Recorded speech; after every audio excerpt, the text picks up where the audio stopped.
एक बार की बात है, ये अपने 3 जन्म के पूर्व की बात है। ये नंद और यशोदा 3 जन्म में द्रोण, धरा और वसु हुए हैं। जब 3 जन्म में द्रोण, धरा और वसु हुए हैं महाराज, उसके पूर्व जन्म में ये एक ब्राह्मण थे। एक ब्राह्मण थे महाराज जी। इनके घर में गरीब बहुत थे, अतिशय गरीब थे। कुछ संत लोग आए। ब्राह्मण देवता ने कहा, देवी घर में तो कुछ है नहीं, एक काम करो, सेठ जी के यहाँ चले जाओ और वहां से कुछ द्रव्य लेके आओ। मैं जाकर के बाजार से सामान खरीद के लेके आओ, जिससे इन संतों की सेवा तो की जा सके। कहा ठीक है। वो ब्राह्मणी जो थी, ब्राह्मण की पत्नी, जाती है महाराज सेठ जी के यहाँ, याचना की कि मुझे आप धन दे दो, मेरे यहाँ संत लोग आए हैं, ये वापस ना जाने पाए।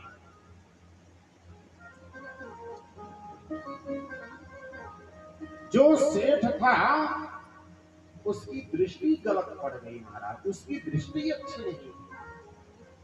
उस ब्राह्मणी के स्तनों पर उसकी दृष्टि गई। उसने कहा ठीक है, मुझको धन मैं तुमको दे दूंगा, जो मेरी इच्छा है तुम मुझको उसको दे दो।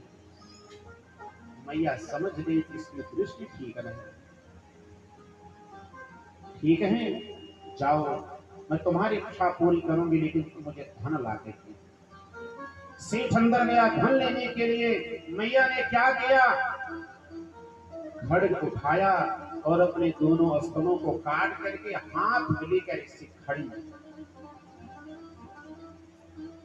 सेठ आया तो कहा, तुमको इन्हीं से प्यार था ना, लो तुम इसको, मुझे धन दो, क्योंकि मेरे यहाँ से अगर वो संत भूखे चले गए तो समझ लीजिए गृहस्थाश्रम धर्म का वो तिरस्कार हो जाएगा। और संतों में, अतिथि में भगवान का वास होता है। भगवान ने कहा, हे मैया, इस जन्म में तो नहीं, लेकिन किसी जन्म में आपका ये भार मैं अवश्य उतारूं। वही मेरे ठाकुर अपने वचन के वशीभूत होकर के आज द्रोण, धरा और वसु 3 जन्म में इन्होंने उग्र तपस्या की, और अंत में जब नंद और यशोदा के रूप में आते हैं तो उनको ये पुत्र का सुख देने के लिए चलता है। इसलिए आज यशोदा